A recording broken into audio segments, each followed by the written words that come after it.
Welcome back to Chase's Everything Shooting. Hey, I'm sorry I've been off the air for 90 days. You know, here in Texas, we had some crazy weather. We had golf ball size hail. We had some baseball size hail.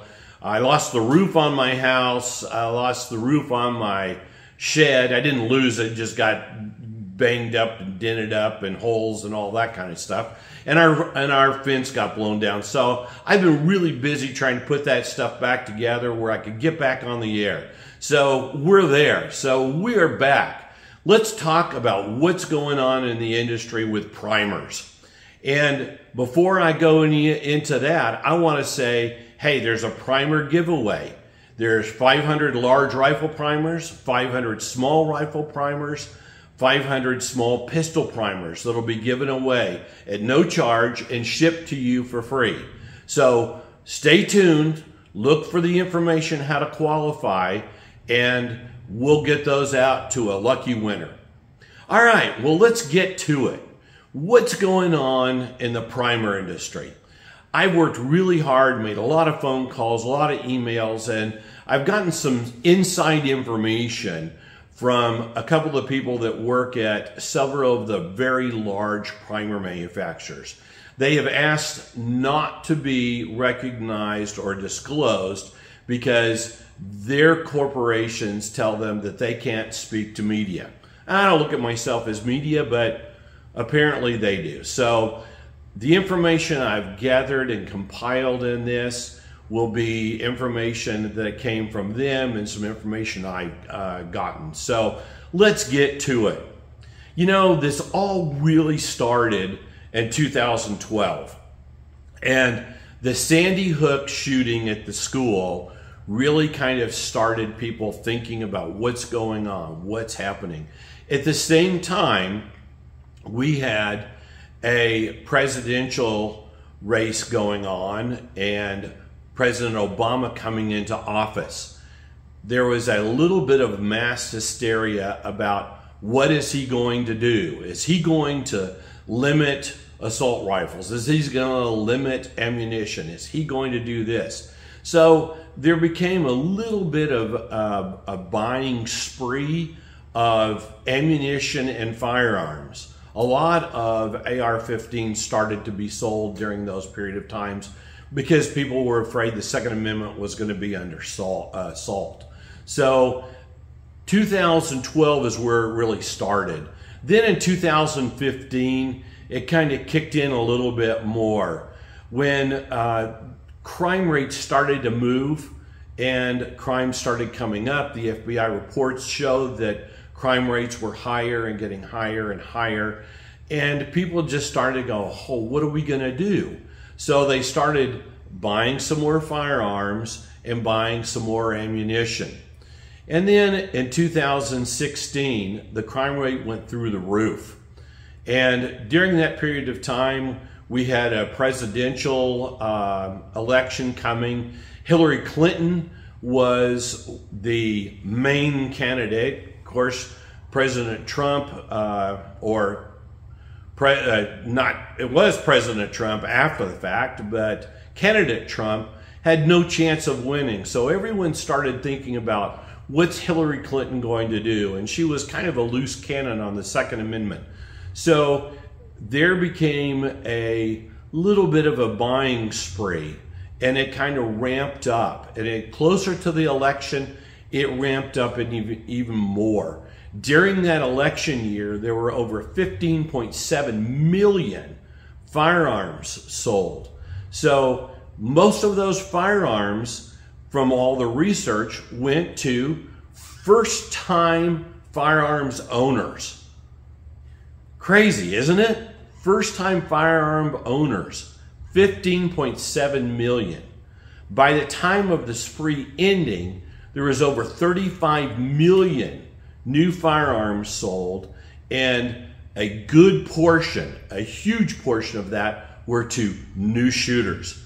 So the new shooters were starting to buy up ammunition because they felt they needed to have ammunition and they felt like they needed to protect their families. So the new shooters started hoarding ammunition. Well, this started a devastating hoarding view, because all of a sudden those who shot all the time go, oh, wait a second, ammunition's gone, it's going away. Every time it got on the shelf, it was gone as fast as it was put up there. So that started a real buying frenzy in 2016. Well, we know that candidate Trump and President Trump was elected, and that started to kind of simmer down a little bit because people felt that he was going to be a little bit more lenient on firearms and the Second Amendment, so they weren't as much worried. But then in 2017, this is where it really kicks in.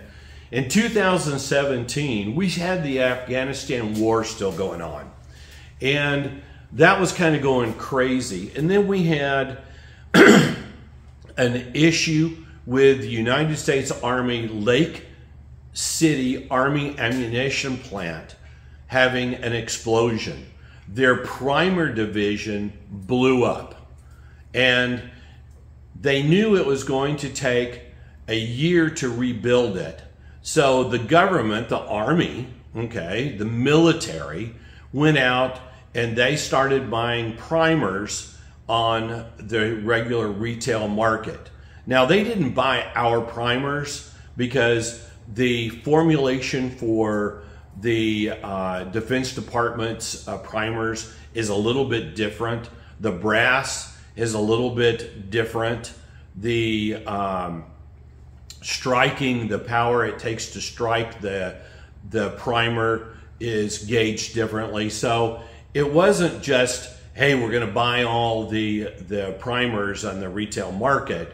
It was, primer manufacturers, we need 1 billion primers, and these are the specs we need, and this is to keep the war going in Afghanistan, so we need you to step up.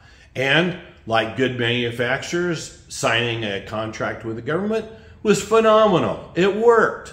So during the 2017 year, and that's mid-2017 to 2018, they were producing primers for the federal government. Now, what did that do to normal retail ammunition?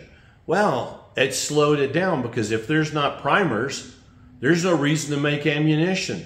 So all the big ammunition manufacturers are sitting out there. They're making small quantities of ammunition, but all the primers were going to the federal government, to the Army and the DOJ. So they have to keep those 1 billion rounds a year, and that's what that plant produces, is 1 billion rounds of small ammunition a year.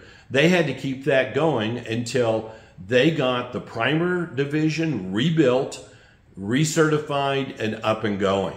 So that started the mass exodus of primers, and definitely started the slump on retail ammunition. So then we get through that time of the period, and we start what's happening with retail. And retail was starting to get more ammunition in 2019. We were starting to get a little bit of a reprieve from what was going on. Well, that reprieve didn't last very long, because mid-2019, we have, oh, there's COVID. COVID's coming. COVID's coming. So all of a sudden, we start seeing 2020, COVID starting hitting, people passing away. So what does that spur? That spurs a buying spree, a huge buying spree. People were afraid that there was going to be chaos in the country, and so everything that people could buy and hoard, they started doing.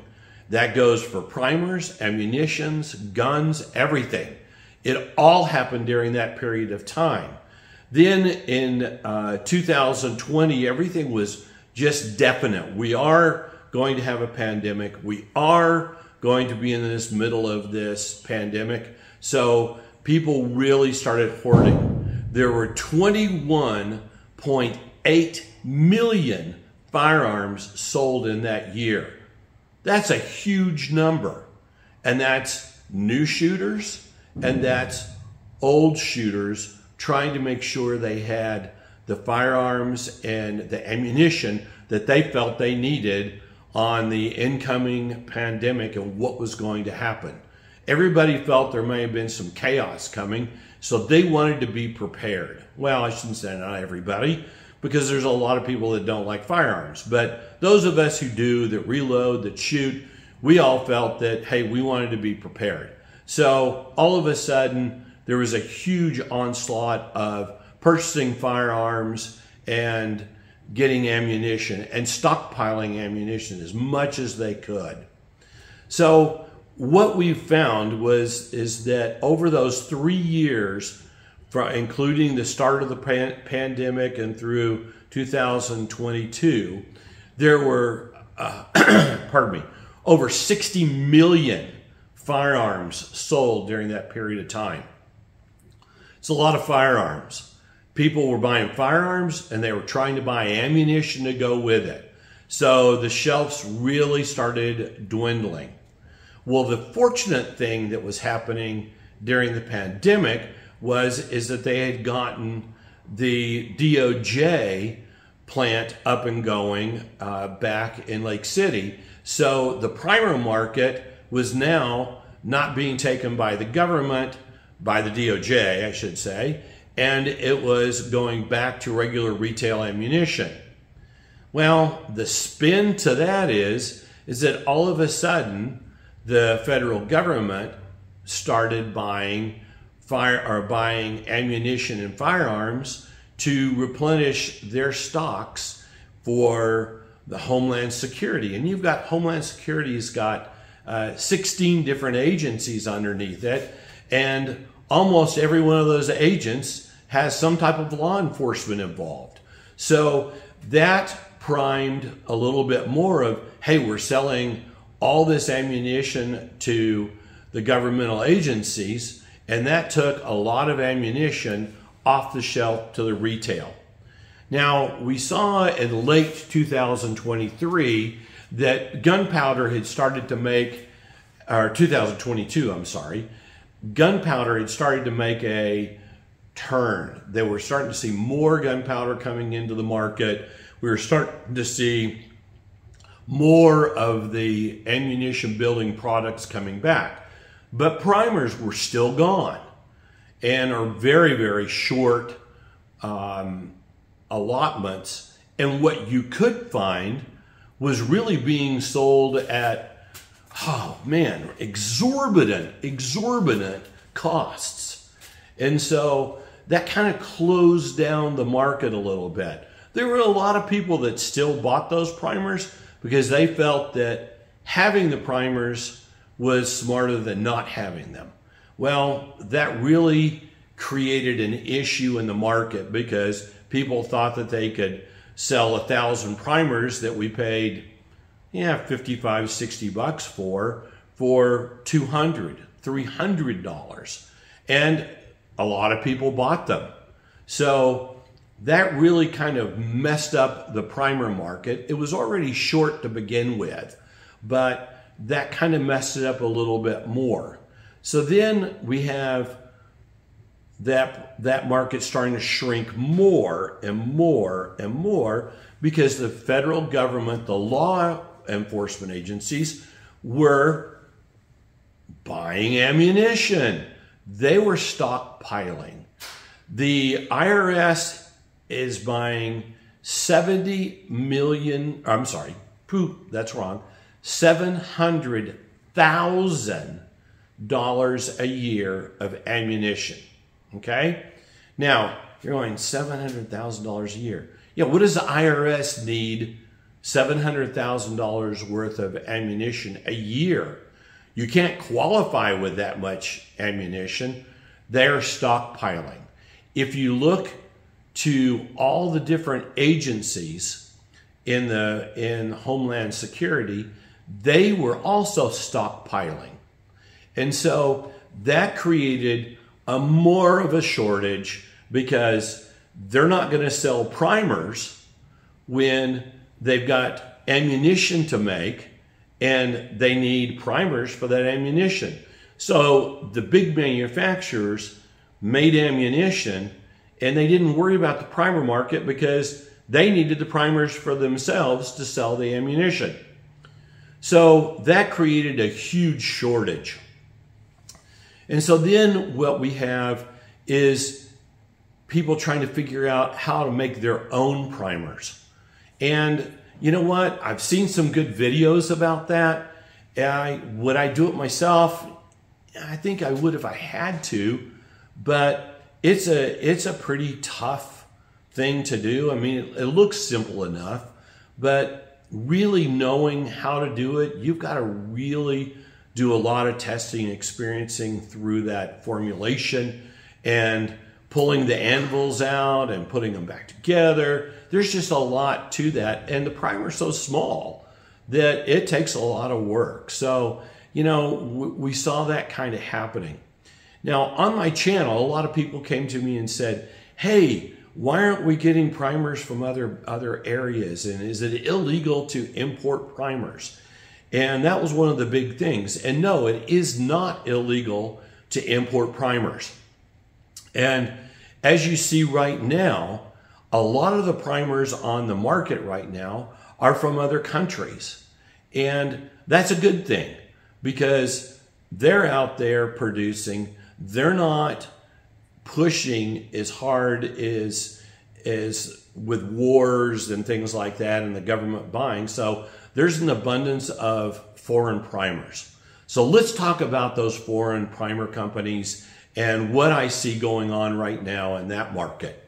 Okay, so as we see, there's 11 primer manufacturers throughout the world. There are probably a few more, but these 11 are the most important and they're the biggest and they're supplying the most. Now, we'll start with the first one, which is Armscor. Armscor is out of the Philippines. They make firearms, they are getting into the ammunition business, and they do sell primers. Haven't seen a lot of the Armscor primers on the market, but they are out there.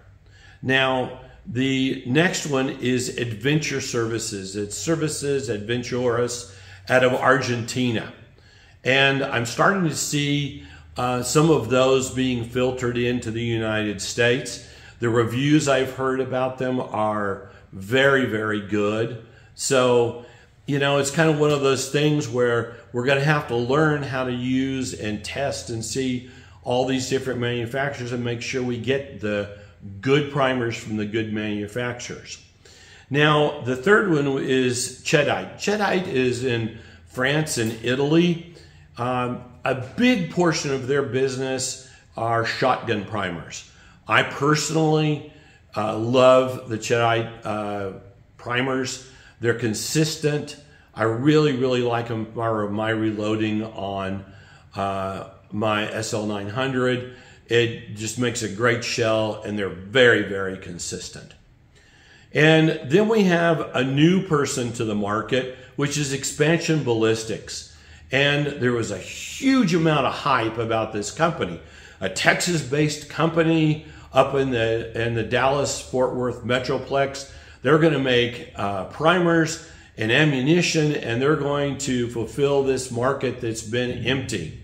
Well, you know, it's like anything else. It started off with a great idea, and they started moving through the process, and then all of a sudden, we get a test batch out, and there were several YouTubers that tested those primers, and the tests were good. They were terrible manufactured. So that kind of threw a loop in it. And then all of a sudden, when I was making phone calls and other people were making phone calls and emails, the email address was not accurate. They quit answering their phones. Their website changed.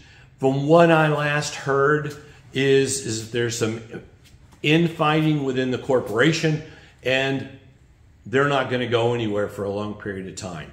For me, it didn't make very much difference because The reviews I saw on their primers were horrible.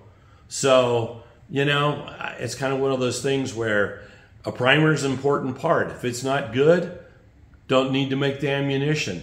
I sure don't want to need that ammunition and have the primer not work. So then we go from expansion to Federal. And we all know Federal. Federal is a huge company. They've been making primers and ammunition for a long period of time. And they make great ammunition, so, and great primers. So they're all manufactured in the USA, and they're making primers as fast as they make them. 24 hours a day, 7 days a week is what I was told. And they still can't keep up with the ammunition side and selling the primers on the outside market. Then we step over to Fiocchi. Fiocchi, Italy brand, and they have really done a good job in producing primers, and they are actually in the process right now of building another primer manufacturing facility in Arkansas. And this is supposedly, from what I'm gathering, is supposed to help fill the manufacturing of ammunition, those primers, where those other companies can fulfill more to us in the retail market for the primers. We'll see. It's under construction now, and we'll see how that all pans out. They're pretty tight-lipped and not returning too many phone calls, so we'll see what happens on that. Then we have JSC Moron, which is a Russian company. And they do make primers. You'll see those in some of the old 7.62 by 54 Rs for the most in the Gaunts and some of that. The issue with that is that the federal government has made an import issue about anything coming in from Russia. And there's some sanctions and all that stuff. So we'll never see any of those, I don't think, hitting our primer market. Then we have Remington. And we know what Remington is. They're huge, and they're back with a passion, which is super good. We're glad to see the big green back. But you know what? Their primers are being used mostly for their own ammunition. They'll sell some, but they're really going to keep as much as they can for their own use. So you got to kind of look at that going, okay, I get it. They're doing that because they really want to keep their manufacturer size going. And if it's not going, that's the bulk of the profit for the company. Makes sense, doesn't it? So don't expect a lot out of Remington. Now, we do have Sadler and Ballot, and they are a company out of Czechoslovakia. I have used some of their primers, very good primers, very consistent. And we're starting to see more of those coming into the market. Along with, and this one's a tough one, Genus Gordis. And it is a company out of out of Bosnia. And I have actually purchased some of these, and I think I butchered their name, but I used Google Translate on that. So anyway, I have used some of their primers. They're great primers. They're very consistent. Everything I've seen from other channels, they're very, very good.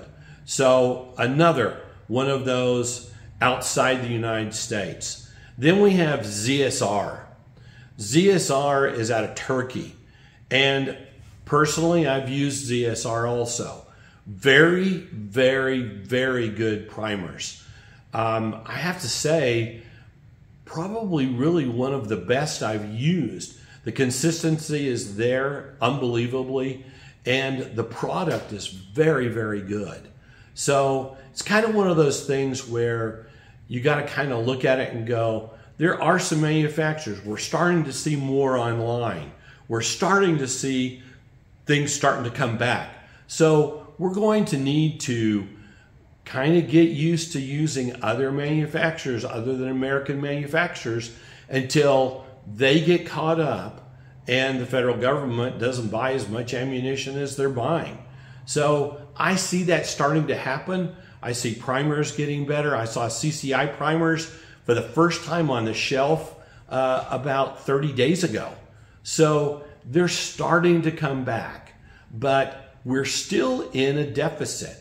And so I think that we're going to see a more, I shouldn't say a more, a larger influx of these imported primers coming in the market. And until that manufacturing side of our American market catches up, we'll still see those. I don't think we'll ever see the primer market back to $35 a thousand, $45 a thousand. I don't think we'll ever see that. I think it's going to be more expensive, and that's just the way it is. We've seen that with everything in the industry, so that's really where I see it. So I hope this has enlightened you a little bit. I'll be kind of following up on this in the future. I do have a primer giveaway coming up, and if you saw in here, I'm doing 500 large rifle primers, 500 small rifle primers, 500 small pistols. The rules are going to be on the screen right now, so take a look at them, do what they say, and I'm going to do a video of who won them, and then I'll do a video of putting that whole package together and sending that package off to the winner of that. Hey, you know what? 1,500 free primers, you can't go bad with that. I really appreciate you watching. Thank you for coming. And hey, don't forget to subscribe and like below. It's super important. Thank you.